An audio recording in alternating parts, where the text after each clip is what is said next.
Krebet, desa wisata yang berada di Kabupaten Bantul, Daerah Istimewa Yogyakarta. Kalau awal mulanya dulu sebenarnya basic kita itu tidak di batik dulu, tapi kita di cat sungging. Dulu sekitar tahun 80-an itu memang berkembangnya cat sungging dulu. Jadi pewarnaan dengan menggunakan cat tembok. Setelah itu mencoba inovasi dengan teknik batik. Ternyata setelah dilakukan dengan teknik batik, di pasar itu malah lebih laku. Kayu diukir dulu, baru kemudian dibatik. Jadi kalau batik kayu ini memang perpaduan antara ukir dan batik. Sebenarnya diukir pun sudah bagus, tapi lebih bagus lagi, lebih tinggi nilai jualnya itu kalau ditambahi dengan ornamen batik.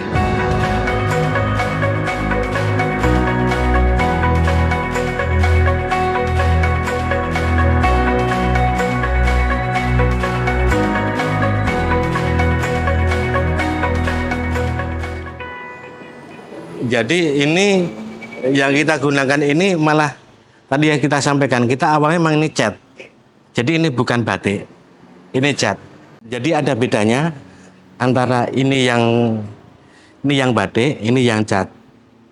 Nah, motifnya berbeda. Jadi dulu Krebet itu kita yang pakai yang cat ini, kemudian kita berkembang kemudian ditambah dengan batik. Nah itu. Jadi kayu yang bisa digunakan kalau cat itu semua kayu bisa digunakan. Yang warnanya hitam, putih, kuning itu bisa digunakan. Tapi kalau batik itu yang bisa digunakan itu yang pertama tidak berminyak. Kayak pinus itu kan mengeluarkan getah atau mengeluarkan minyak itu tidak bisa dibatik. Kemudian misalnya kayu-kayu yang berwarna hitam itu jelas itu nggak bisa dibatik karena diwarna nggak bisa. Yang bisa dibatik itu warnanya yang paling bagus itu warnanya putih, seratnya lembut, kemudian tidak berminyak.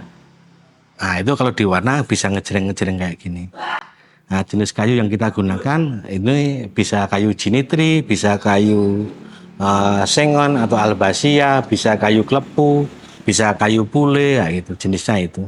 Kalau cat seperti ini semua kayu bisa kita gunakan, yang cat model gini.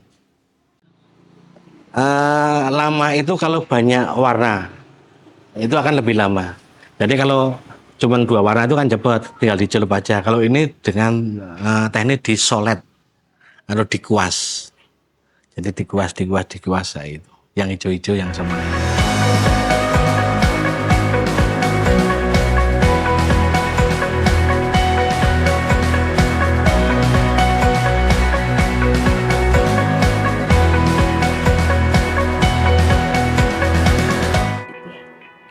Kalau pengrajinnya hampir seluruh warga masyarakat di Krebet ini semuanya pengrajin.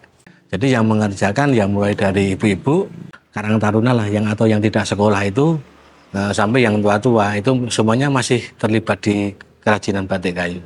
Memang kalau dulu kan yang dijual hanya kerajinan. Dengan adanya desa wisata ini yang dijual itu tidak hanya kerajinannya, tapi seluruh potensi yang ada di Krebet memang kita jual. Dalam sebulan bisa ribuan Mbak untuk yang berkunjung. Jadi dengan banyaknya wisata yang hadir tentunya banyak uang yang masuk ke Krebet lah. Jadi secara tidak langsung itu meningkatkan kesejahteraan masyarakat. Jadi sebenarnya kan MD-nya kan batik kayunya itu. Ketika batik kayu ini berkembang otomatis sekelilingnya juga ikut berkembang kayak gitu. Makanya kita tidak mau kehilangan identitas bahwa desa wisata Krebet memang batik kayunya Indonesia.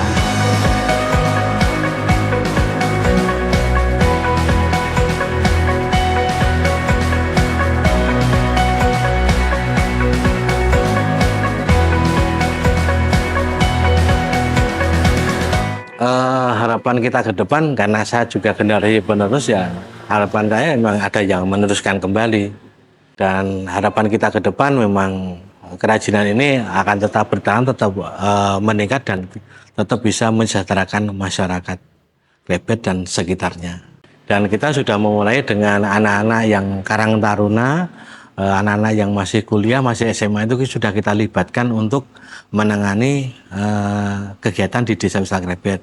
Mereka kita jadikan tim multimedia kita, tim media yang setiap kegiatan mereka ngesut, kemudian ngedit dan mereka ngupload sendiri.